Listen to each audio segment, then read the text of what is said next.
Cultivating integrity. The federal government issues some new principles to guide participation in voluntary carbon markets, a highly criticised climate tool.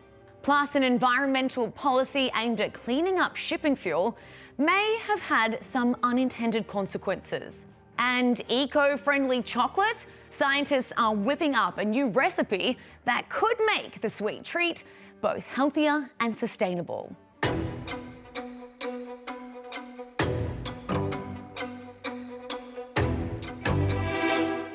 Hello and welcome to EarthxNews, where we focus on conservation, sustainability and the environment.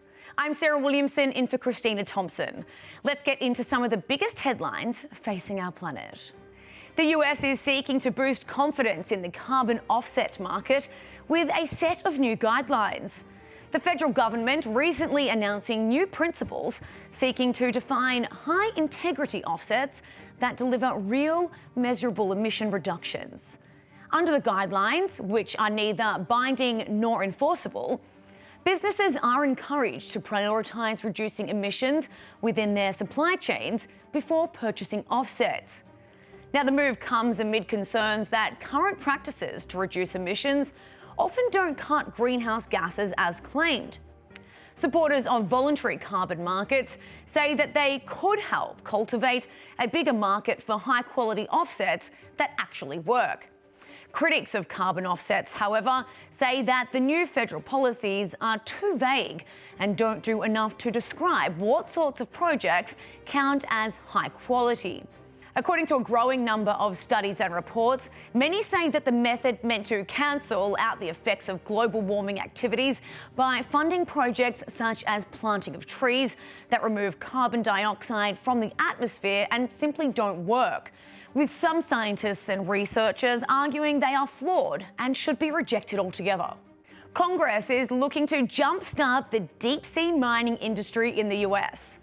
The House Armed Services Committee has directed the Pentagon to commit $2 million to a feasibility study seeking to explore ocean floor mineral refining.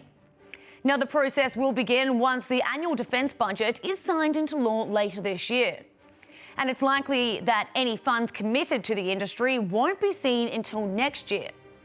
The move comes as the nation eyes ways to secure non-Chinese sources of the critical metals that are needed for the energy transition, such as EV batteries, consumer electronics, and defence technology. Scientists say that deep-sea mining involves the harvesting of small rocks, or nodules, that are lying on the seabed and processing them for minerals and metals, including cobalt and nickel. The investment is being praised by the deep-sea mining industry, who say collecting minerals from the seabed avoids damage to land-based sources of minerals. Now, conversely, critics argue that a deep dive for the minerals will cause irrevocable damage to an environment largely untouched by humans. US and Chinese environmental officials gathered for a high-level climate conference in California. The Subnational Climate Action Forum brought together national, state and city leaders from several parts of both countries for the two-day summit. During the event, officials participated in a number of roundtable discussions on green energy transition, sustainability and development. Leaders also announced new initiatives to advance climate cooperation at the state and local levels. Some of the actions being taken include establishing the China-US Youth Future Climate Leadership Exchange Program, sharing progress on the global stage and expanding the climate dialogue. Officials attending the event also emphasised the importance of cultivating relationships as the two countries strive to reach a wider collaboration in order to protect the planet. Listen. This is an opportunity to develop relationships, and ultimately that is how anything gets done. You know, we can take on enormous challenges together if we have relationships with each other. The gathering serves as one of the commitments established in a previous climate agreement signed between the two countries last November. A California lake has turned green, and photos showing the emerald waters are now visible from space.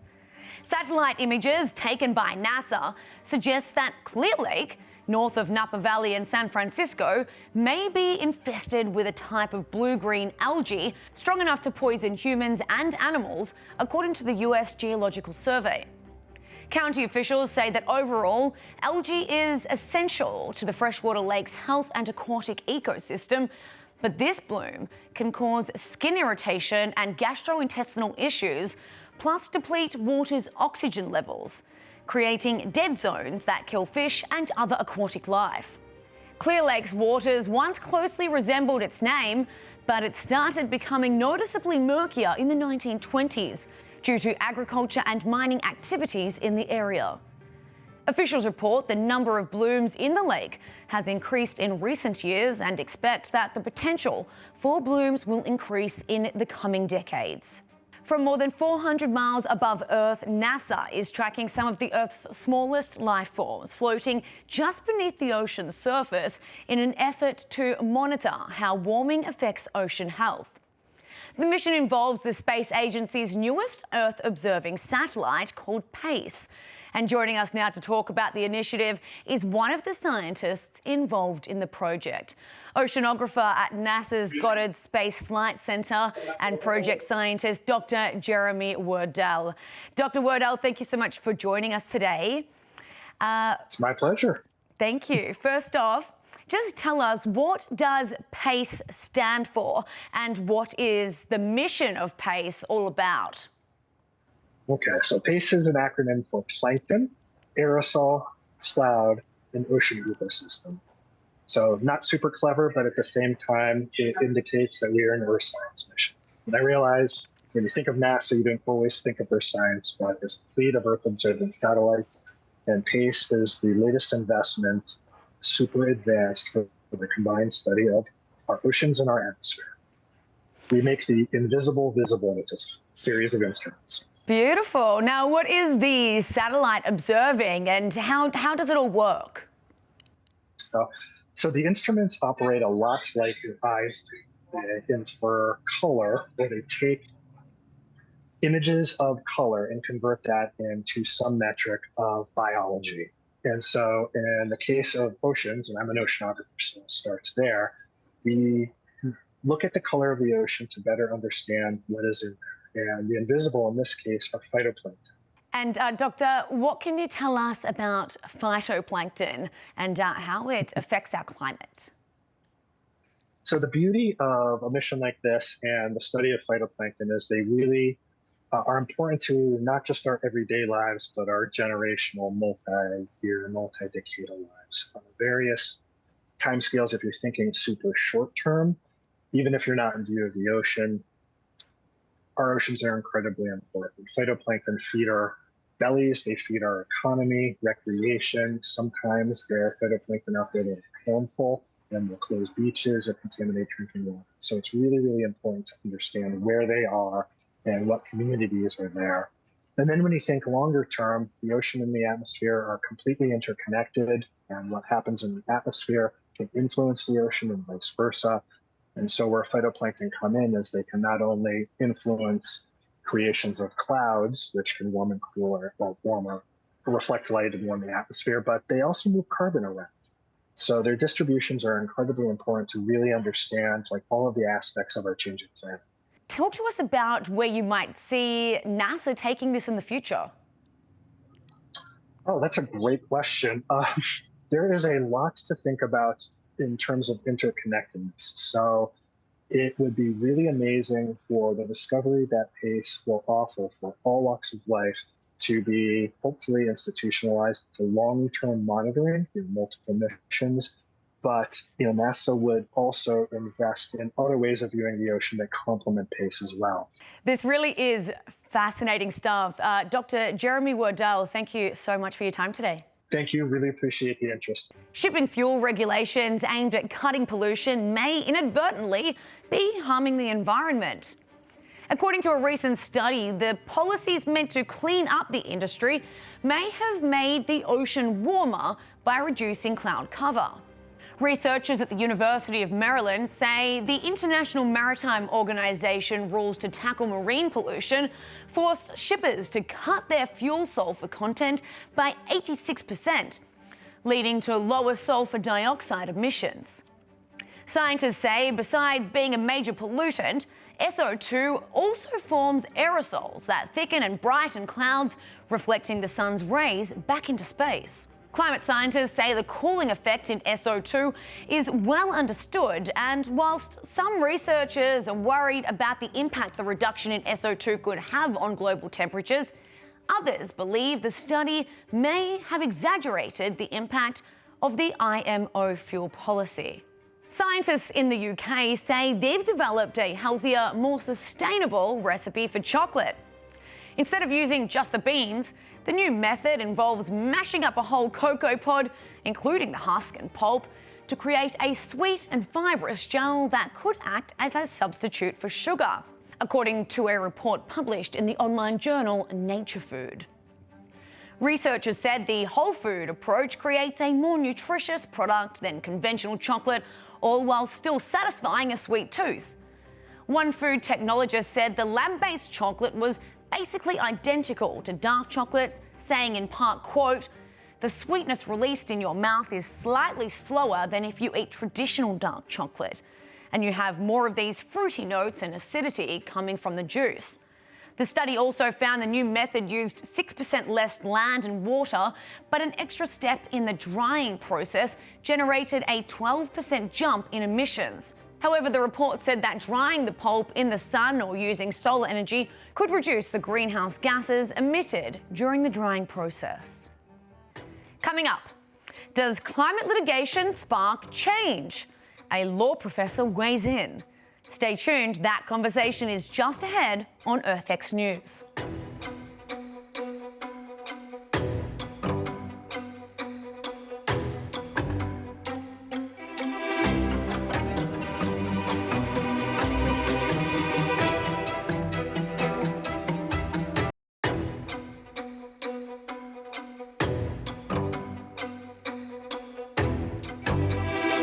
According to recent data, the number of climate cases has more than doubled across an expanding number of jurisdictions over the past several years, as more people challenge governments and corporations for not doing enough to combat environmental issues. But as the lawsuits mount, so do the questions about whether the legal actions actually make a difference. Joining us now to discuss is law professor at Florida International University and senior fellow at the Heritage Foundation, Mario Loyola.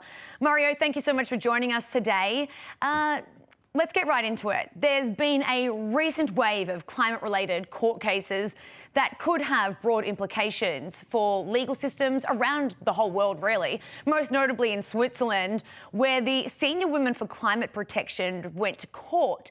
First off, can you just tell us about this landmark case?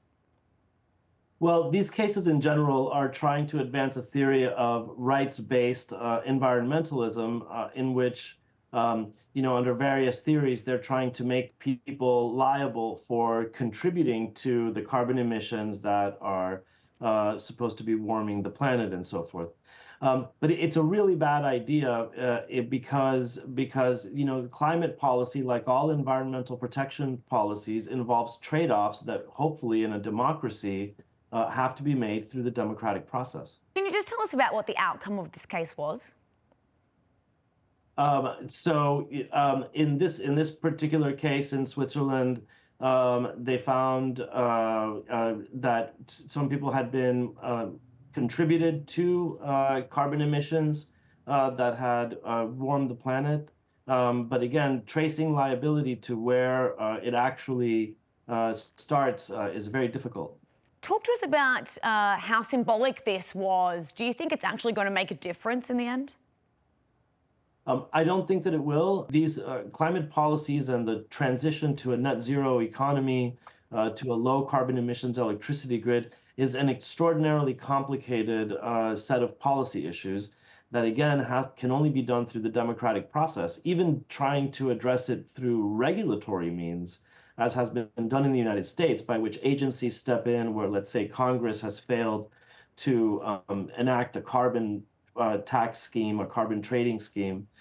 Even doing it through regulatory agencies involves problems because you're cutting the public out of making those trade-offs. The problems of cutting the public out of those trade-offs is even worse if you're doing it through the courts. kinds of rights-based lawsuits, even if they produce victories. But at the end of the day, you may result in some people getting hit with liability that their amounts that they owe that they have to pay over. But none of this none of this is going to affect the actual climate and the problem, because those are planetary. The climate issue affects the entire planet and can only be addressed by a successful clean energy transition. And successful clean energy transition requires energy abundance. If climate policies produce energy scarcity, if, say, you're starting to reduce the supply of fossil fuels before renewable substitutes are ready in sufficient quantities to make up the slack, all you're going to do is produce an energy scarcity crisis, because people can't be without energy, and so they're willing to pay. They're willing to forego other things that they need in order to pay more for energy. And so all you're going to do in the end is create a political backlash against climate action. So if that's the case, then what else can be done if we have this renewable energy scarcity, but people are still concerned about global warming? What can be done? So the pursuit of renewable substitutes is great as long as it's done through market-based mechanisms that allow people to switch to renewable substitutes when they are actually cost competitive. So subsidies are bad because subsidies make it impossible for nuclear, the big plants on which electricity relies, like nuclear and natural gas plants, can't recoup their costs when solar is getting dumped on the grid for free in the middle of the day. Though I think the guiding principle here is that climate action has to leverage energy abundance. And that's why if you want, for example, for solars to be able to contribute to a grid, solar energy needs to be backed up by a dispatchable source such as smaller natural gas plants. And so this has to be an all of the above approach where the market is allowed to transition seamlessly to cleaner forms of energy. If it's done in a top-down way, those policies are going to produce energy scarcity and, at the end of the day, a political backlash against climate action. Okay, Mario Loyola, thank you so much for joining us today. We appreciate having you on. Thank you very much for having me. Coming up, there's a renewed surge in panda mania inside the Beltway after officials at the Washington Zoo make a big announcement. Stay tuned, that story is just ahead on EarthX News.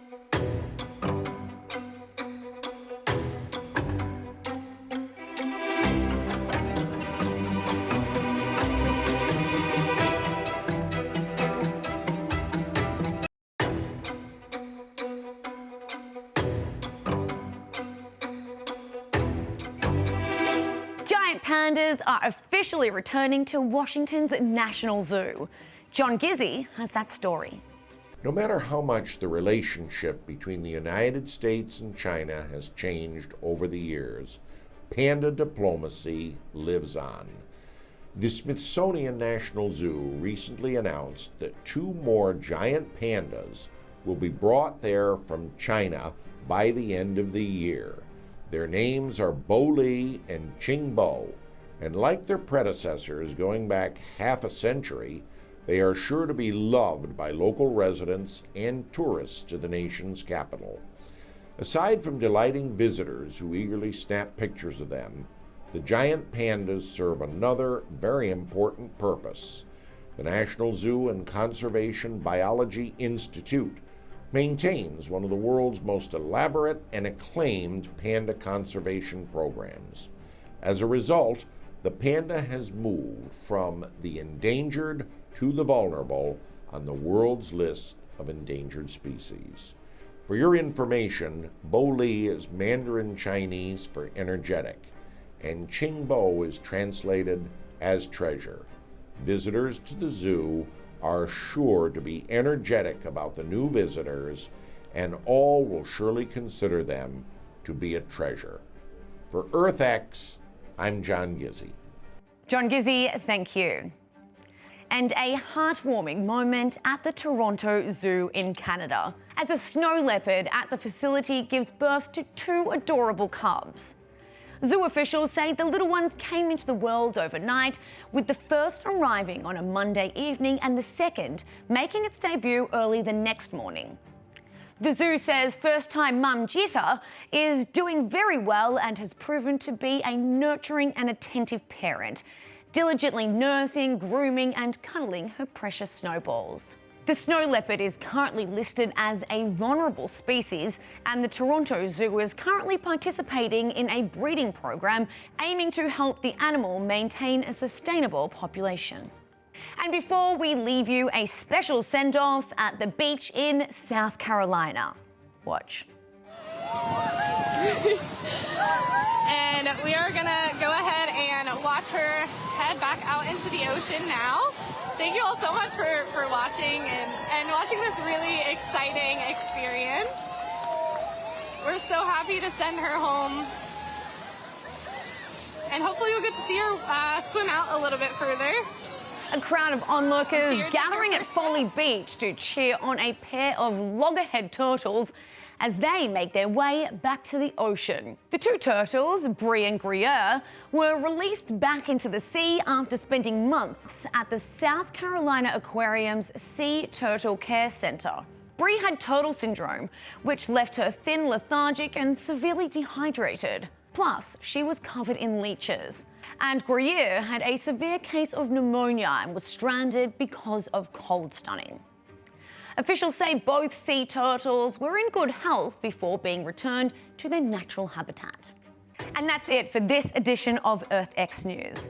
Please join us again next week. I'm Sarah Williamson. Thanks for watching.